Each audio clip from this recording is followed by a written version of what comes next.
의사를 확충해야 된다.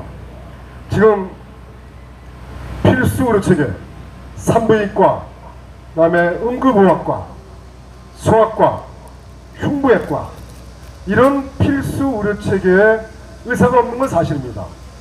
의사가 왜 없을까요? 의사가 없는 이유는요, 첫 번째는 사법적인 리스크가 큽니다. 잘못하면은 멱살을 잡히고, 잘못하면은 민형사상의 모든 책임을 쥐줬습니다. 그리고 두 번째는요, 의료 수가가 낮아요. 수가가. 그리고 세 번째는 급여가 적습니다. 여러분들 잘 아시겠지만 이 고압선을 타는 기술자들 있죠. 고압선을 타는 기술자들. 그분들은 돈을 상당히 많이 받습니다. 왜? 잘못하면은 죽을 수 있기 때문에 그 위험에 대한 이 담보를 하기 위해서 그만큼 돈을 많이 받는 겁니다. 그러면은 필수 의료체계에 있는 분들이 환자한테 따구를 맞아 멱살 잡혀 형사 고발당해 민사소송 배상 관련해서도 휘말려 이러니까 의사들이 안 가는데, 만약 돈이라도 많으면은 급여라도 많고 수가라도 많이 준다고 한다면 그만큼 본인들이 그 위험을 무릅쓰고 하겠죠. 근데 수가도 낮고 급여도 낮습니다. 자, 그러면 필수 의료체계에 의사를 몰리게 하면 어떻게 하면 좋을까요? 간단하지 않습니까? 돈 많이 주면 되는 거예요. 그리고 사법적인 리스크를 줄여주는 거죠. 정말 의사가 의도적인 어떤 그런 게 아니면은 그건 절대 사법적인 책임을 물어서는 안 되는 겁니다. 근데 이 단순하고 기본적인 것을 안 하고 있습니다. 윤석열 정부가 안 하고 있어요. 그리고 지금 의사 파업이 일어나는 것은 전부 다 의사들이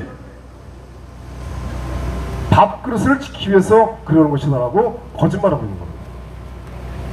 그래서 이번에 그 교수협의회 성명서는 상당히 유효적절했고 아주 국민들에게 그 실체를 알리는 좋은 내용이 아니었는가, 이렇게 말씀을 드릴 수 있을 것 같습니다.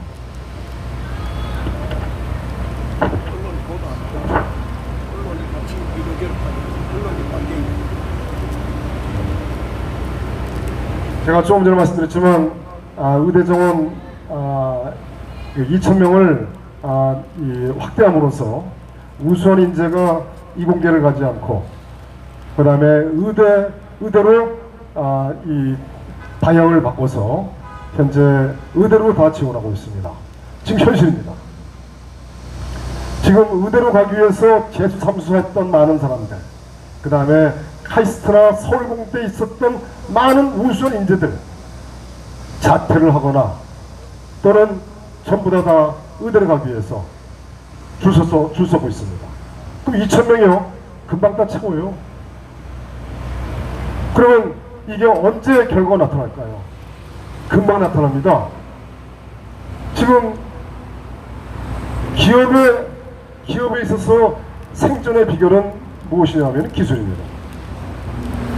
물론 삼성처럼 관리기술, 모든 게 다 똑같다는 전제하에서 중요한 게 관리다 라고 삼성은 이야기하는데, 물론 맞는 말씀입니다. 근데 관리나 모든 게 다 똑같다고 보고서 결국 변별력 있는 것은 기술입니다. 특허. 그 기술을 누가 만들어내나요? 그건 우수한 인재입니다. 뛰어난 인재입니다. 그 뛰어난 인재가 반도체 그 이상 가는, 또는 양자 컴퓨터라든지, 또는 다른 나라들이 따라올 수 없는 기술을 개발해서 우리 대한민국이 차세대 먹거리를 만들어내는 그러한 인재들이 나와야 되는데, 이런 인재들이 과학기술로 가지 않고 전부 다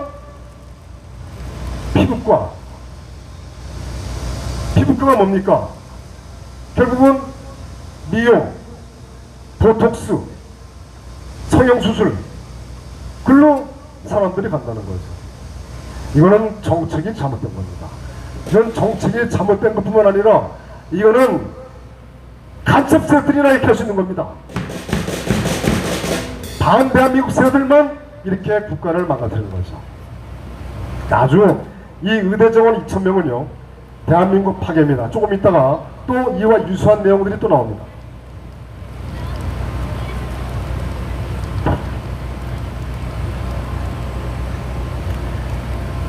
우크라이나가 대한민국과 관련이 있나요?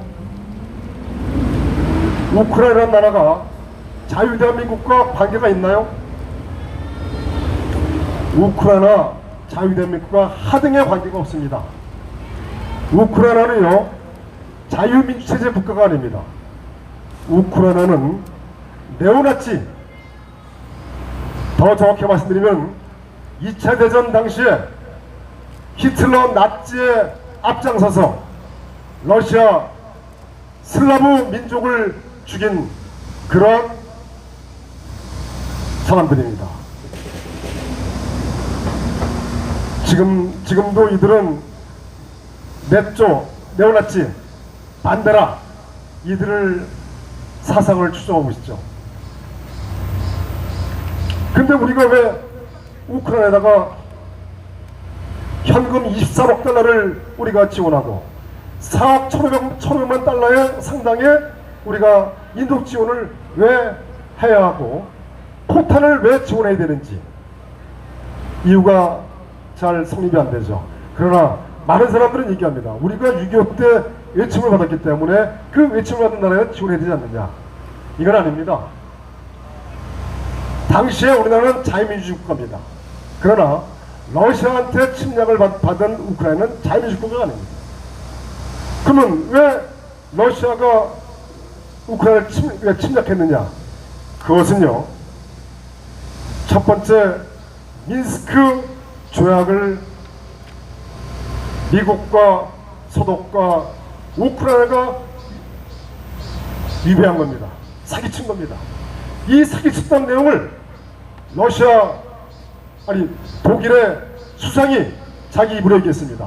그 민스크 협정은 우크라이나가 국방력을 강화할 수 있는 시간을 벌기 위한 조약이었다. 이런 발표를 했습니다.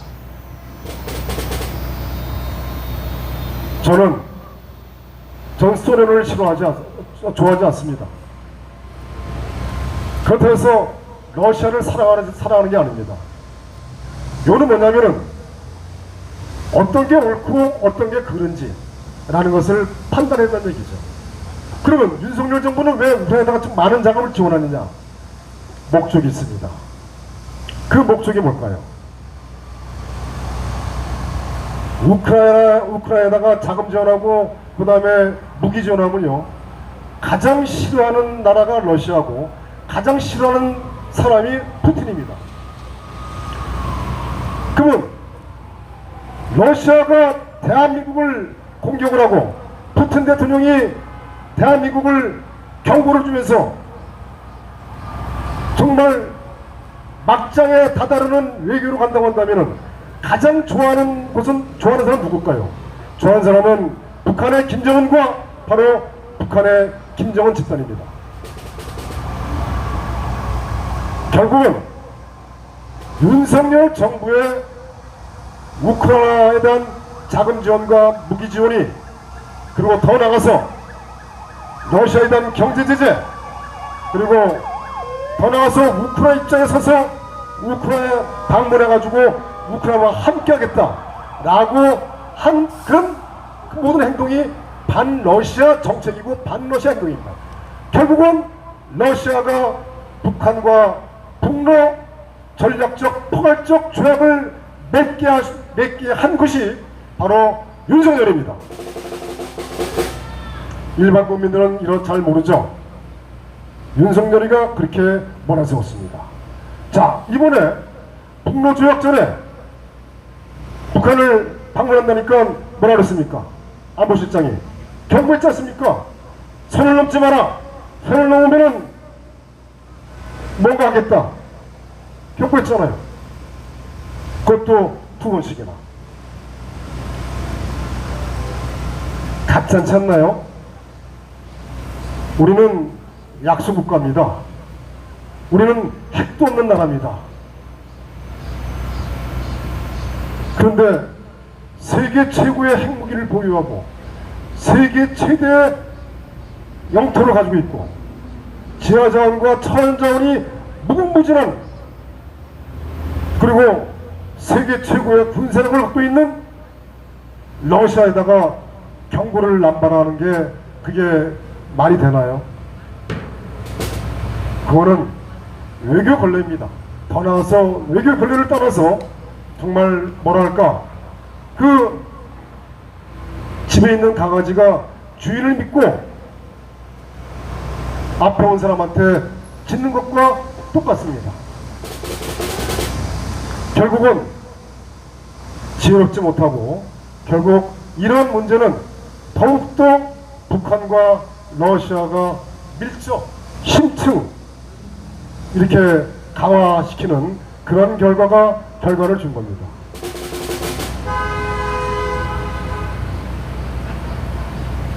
그러면서 북한과 남한은 오물풍선을 띄우고 여기서는 그 대북전단을 날리고, 그리고 또 오물풍선 오니까 대북방송을 하는데 대북방송도 계속 하는 것이 아니라 딱 오물풍선 딱 안 넘어오니까 바로 중단하고, 그냥 다 짜고 치는 고스톱.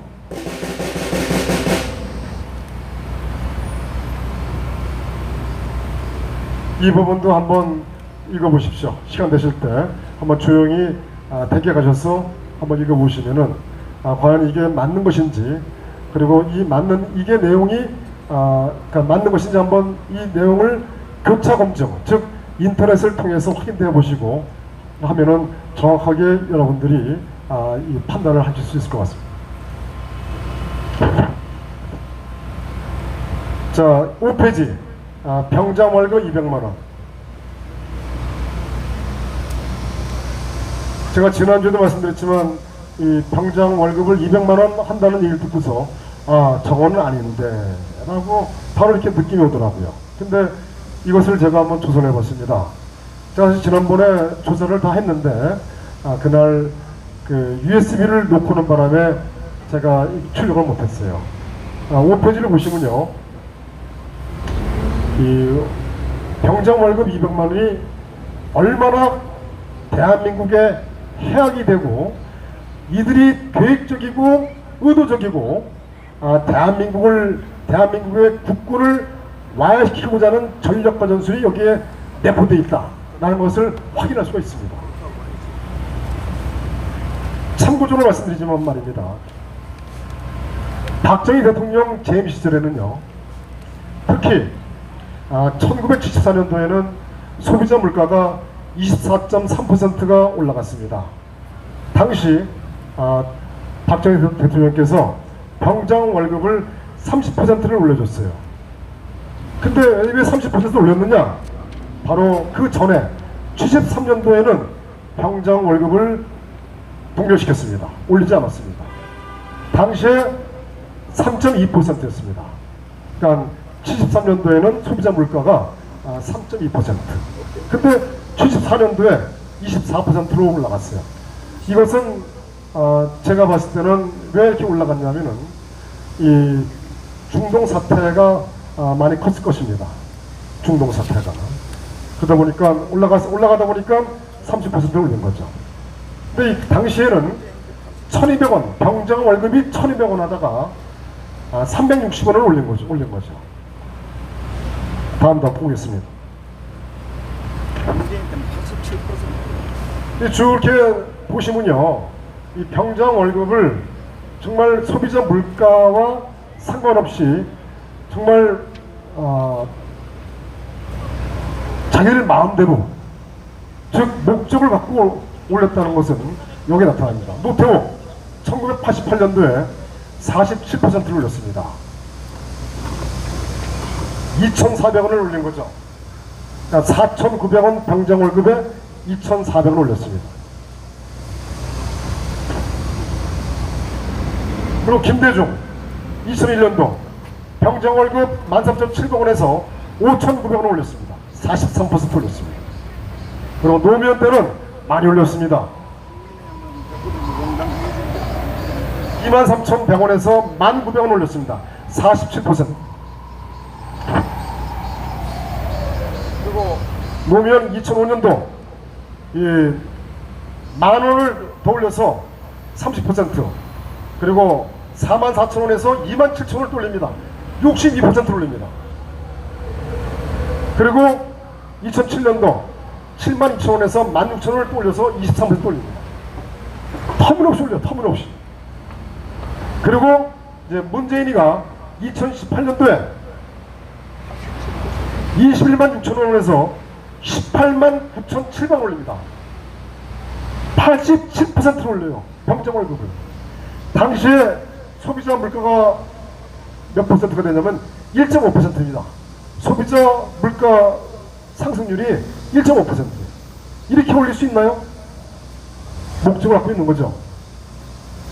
제가 이거 보다 보니까요, 이 물가 관리를 이 박근혜 대통령께서 좀 참 잘했구나라는 것을 볼 수가 있었습니다.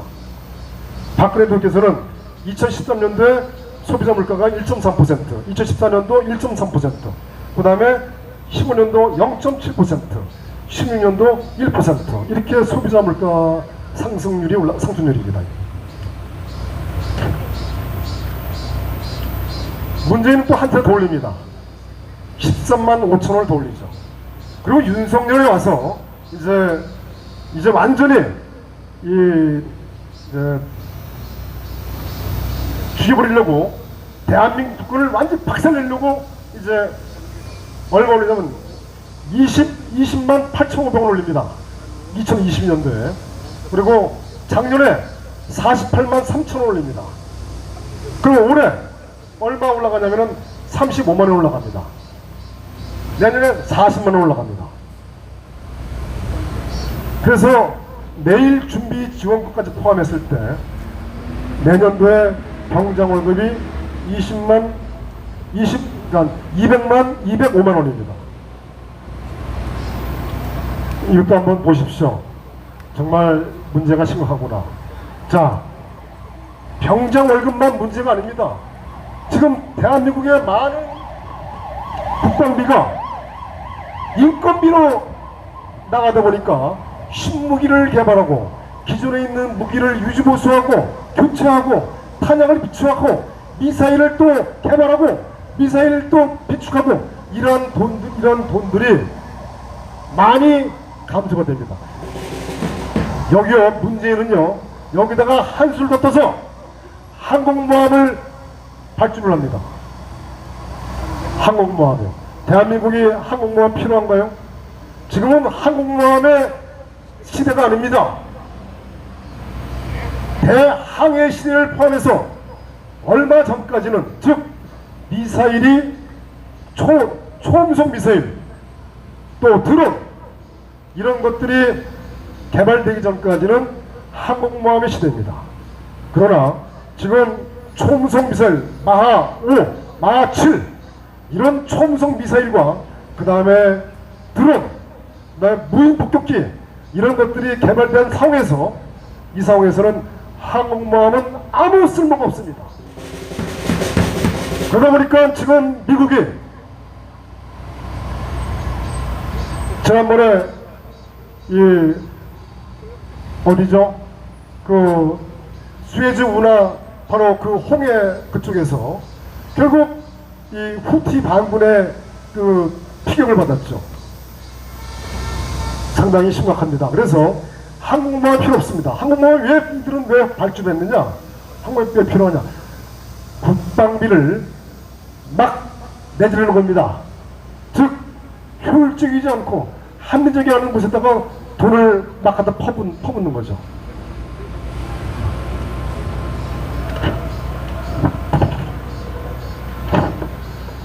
자, 나머지 또 한번 쭉 보시고요. 나머지 이게 이제 9페이지서부터 쭉 있습니다. 한번 보시고.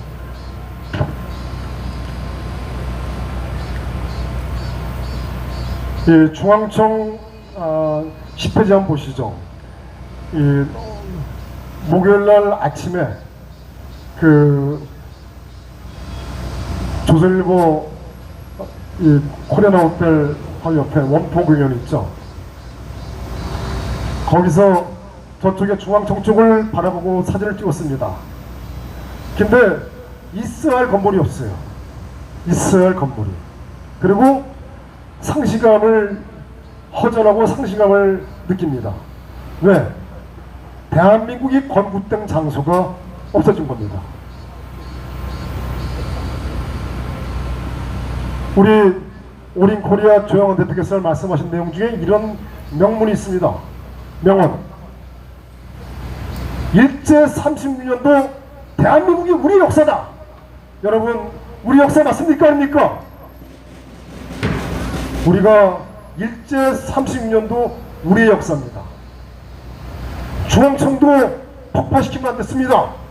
중앙청도 그대로 두고서 우리가 우리의 후손들에게 길이길이 알리고, 그리고 이렇게 나라를 빼앗기지 않기 위해서는 우리가 부강한 나라를 계속 만들어야 되고 발전시켜야 된다라고 계속 교육을 시키는 장소가 있습니다.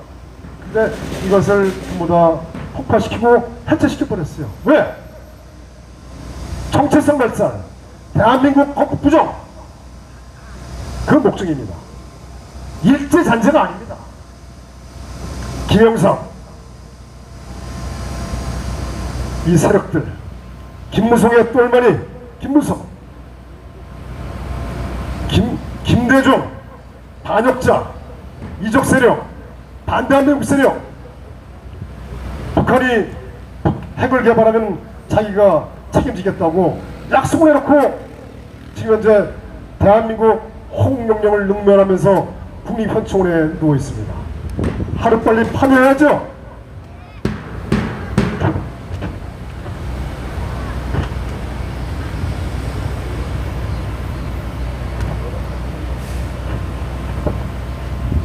예, 13페이지 11항 보면요, 리차드 시몬스의 겸손한 삶의 힘에서 얻은 8가지 교훈. 요것은 이제 페이스북에 스텔라 강림의 글을 제가 옮겨왔습니다. 한번 시간 나실 때 한번 쭉 한번 읽어보십시오.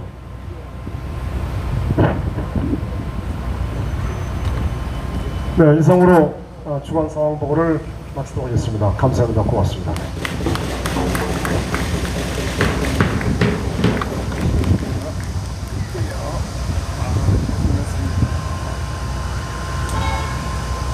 연재근, 우리 영웅의 동생물이죠. 연재은 이사님께서 5.18 관련해서 드릴 말씀이 있다 해서 앞으로 나오시겠습니다. 네.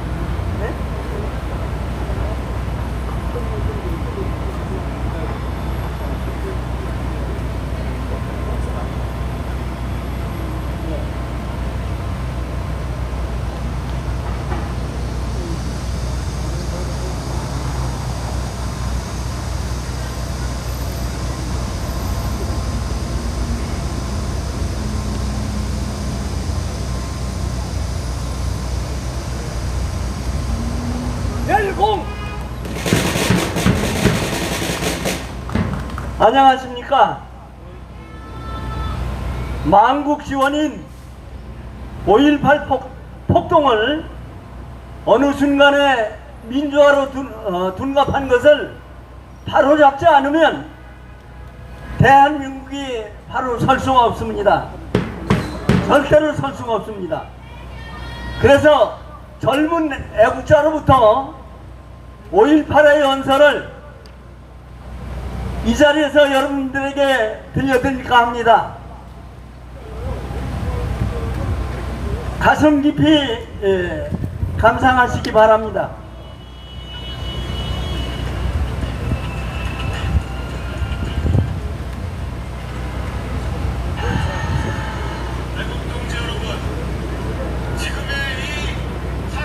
어떻게 잘 들립니까?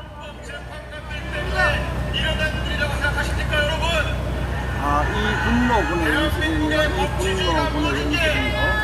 이 분노군의 연습입니다. 가장 큰 잘못은 내가 가장 좋아하는 이 분노군의 연습입니다. 이 분노. 세력들이 이렇게 오래전부터 시작되는 모입니다, 여러분.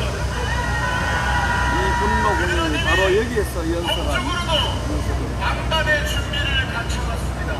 20여 년 전부터 그들은 아주 거대한 음모를 오래전부터 획책했고, 오래전부터 국가기관과 기업들, 정부, 모든 기관에 침투해서 기회만 엿보고 있던 것입니다, 여러분. 가장 대표적인 그들의 악행이 뭡니까? 이 대한민국을 종북 좌파들의 나라로 만들려고 그들이 획책한 가장 대표적인 계획이 이 분노군의 연습입니다. 주 5.18 유공자입니다, 여러분. 외국 국민 여러분, 이 대한민국이 어떤 나라인데 아직도 그런 반헌법적인 법률이 아직까지 유지되고 있단 말입니까? 외국 시민 여러분, 5.18 광주 유공자들이 유공자들입니까? 그들이 6.25 전쟁에 참전했던 우리 세대의 선배님들, 우리 어르신분들보다, 윗세대분들보다 더 대한민국에 공을 세웠습니까? 이 분노군의 외국 시민 여러분, 광주 5.18 유공자 혜택이 상상할 수가 없습니다. 그들은 기본 가산점 5%, 10%를 5점, 10점을 받았습니다. 이게 말이 됩니까, 여러분? 그들이 연평해전 용사들보다 더 공을 세웠습니까? 아니면 천안함의 해군 용사들보다 더 큰 일을 했습니까? 연평해전 용사들은 지금 한 달에 그 유가족들이 10만원씩 받습니다. 10만원씩. 천안함 유가족분들도 10만원씩 받는데 그들에 대한 혜택은 이루 말할 수가 없습니다. 모든 일용고시, 국가고시 가산점 5점에서 10점 먹고 들어가고 의료 혜택, 뭐 전기세, 뭐 수도세 모든 혜택을 다 받고 있습니다, 여러분. 여러분, 이게 말이 됩니까, 여러분? 대한민국의 헌법에는 헌법 11조 대한민국의 모든 국민들은 법 앞에 평등하며 성별, 종교적, 사회적 신분으로 인하여 정치, 경제, 사회적, 문화적으로 모든 생활의 영역에 있어서 차별을 받지 않는다고 하였습니다. 이것은 이 대한민국의 헌법 정신이 이 대한민국의 특권 계층과 사회적인 특별한 그 신분을 창설하지 않겠다는 확고한 의지입니다. 그런데 지금 저들의 혜택은 이 대한민국의 그 어떤 유공자들을 능가하는 계급입니다, 여러분. 이 대한민국이 소수 특권 계급층들의 나라입니까? 지금에 들어가 있는 사법기관, 검찰, 국회, 모든 국공립 기업들까지 저 5.18 유공자 혜택이라는 이름으로 그들을 모조리 계급화시킨 것입니다, 여러분. 우리가 알지도 못하는 사이에 국회에서 이것을 허락했고 대법원에서 허락했고 헌법재판소가 이런 만행을 저지른 것입니다, 여러분. 우리가 알지도 못하는 시기에 태극기를 든 우리의 애국 국민들은 사회적 차별과 반헌법적인 차별을 강요당하며 살아왔던 것입니다, 여러분. 우리의 자녀들 그리고 우리 청년들이 나아가야 할 노력으로 성공해야 되는 이 사회에서 오로지 노력과 진심 어린 피땀 흘린 노력으로 지출할 수 있는 이 사회적 지위를 저들이 박탈해 간 것입니다. 우리가 아무리 공부해서 코피 터지며 힘들게 2년 3년 공부하면 뭐합니까? 저들은 법적으로 5점